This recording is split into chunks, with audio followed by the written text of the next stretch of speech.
നമസ്കാരം. റാഫ്റ്റോ ക്രിക്കറ്റിലേക്ക് ഏവർക്കും സ്വാഗതം. നിരാശയാണ് നമുക്ക്. എക്സിലൊക്കെ ഇപ്പോൾ ട്രെൻഡിങ് ആണ്. രോഹിത് ആൻഡ് കോഹ്ലി ട്രെൻഡിങ് ആണ്. ഹാപ്പി റിട്ടയർമെൻറ്റ് ട്രെൻഡിങ് ആണ്. ഇന്ത്യ വേഴ്സസ് ഓസ്ട്രേലിയ ട്രെൻഡിങ് ആണ്. India versus Australia test trending ആണ്. അപ്പോൾ ഈ കൂട്ടത്തിൽ ഹാപ്പി റിട്ടയർമെൻറ്റ് എന്നുള്ളത് ട്രെൻഡിങ് ആയി വരുന്നു.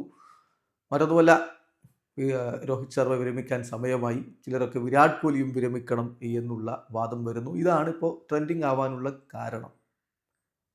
നമുക്ക് ഇന്നത്തെ ദിവസം എത്രത്തോളം ക്രൂഷ്യലായിരുന്നു.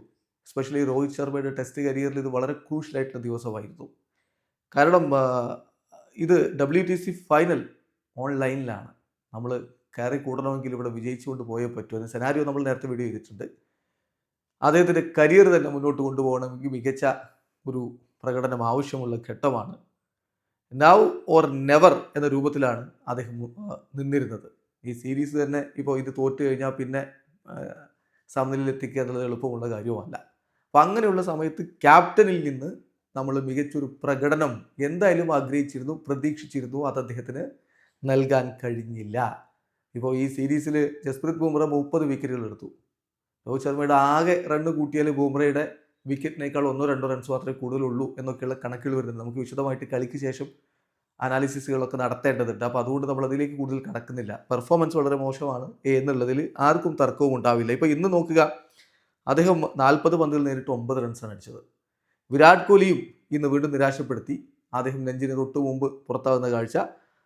അദ്ദേഹം എടുത്തത് 5 റൺസാണ്. സോ ഈ 2 പേരാണ് ഇന്ത്യൻ ടീമിൻ്റെ ആണിക്കല്ല്. നമ്മൾ അങ്ങനെയാണ് പ്രതീക്ഷിച്ചത്. നട്ടല്ലാവേണ്ട 2 പേർ. കാരണം അത്രയധികം പരിചയ സമ്പത്തുള്ള 2 പേര്. ഇവരിൽ നിന്ന് നമ്മൾ കിടിലൻ പ്രകടനമാണ് ആഗ്രഹിക്കുന്നതും പ്രതീക്ഷിക്കുന്നതും. പക്ഷെ അത് സംഭവിക്കാതെ വരുമ്പോൾ ആരാധകർക്ക് നിരാശയുണ്ടാവും. അതുകൊണ്ടാണ് ഇങ്ങനെ ഹാപ്പി റിട്ടയർമെൻറ്റ് ഹാഷ്ടാഗൊക്കെ ഇങ്ങനെ വലിയ രൂപത്തിൽ ട്രെൻഡിങ് ആയിട്ട് വരുന്നത്. ഹാപ്പി റിട്ടയർമെൻറ്റ് എന്നുള്ളതിൽ ആരാധകരിട്ടിരിക്കുന്ന ചില പോസ്റ്റുകൾ നോക്കാം. Whether it is draw or loss they should announce his retirement. Happy retirement Roko എന്നാണ് പറയുന്നത്.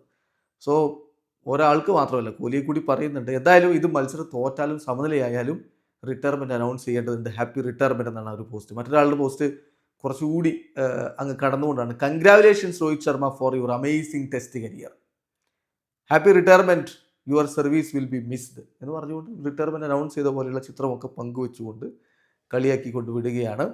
അതുപോലെ തന്നെ happy retirement Rohit Sharma, India will never forget your contribution to test cricket. പിന്നെ കോഹ്ലിയുടെ ചിത്രം വെച്ചുകൊണ്ട് ഒരാളുടെ പോസ്റ്റ് ഹാപ്പി റിട്ടയർമെൻറ്റ് ഐഡോളോ ഏതാണ്. അപ്പോൾ ഇങ്ങനെയാണ് വ്യാപകമായിട്ട് goodbye, happy retirement both of you, happy retirement Rohit and Kohli, ഇങ്ങനെ നിരവധി പോസ്റ്റുകൾ വന്നുകൊണ്ടിരിക്കുന്നു. അവർ നിർത്തേണ്ട സമയമായിരിക്കുന്നു എന്നാണ് മിക്ക ആരാധകരും പറയുന്നത്. നിങ്ങളുടെ അഭിപ്രായം കമൻറ്റ് ബോക്സിൽ രേഖപ്പെടുത്തി. വീഡിയോ സാധിക്കുന്നു. ക്രിക്കറ്റ് ലോകത്തെ കൂടുതൽ വിശേഷങ്ങളുമായി റാഫ്റ്റോ എത്താം.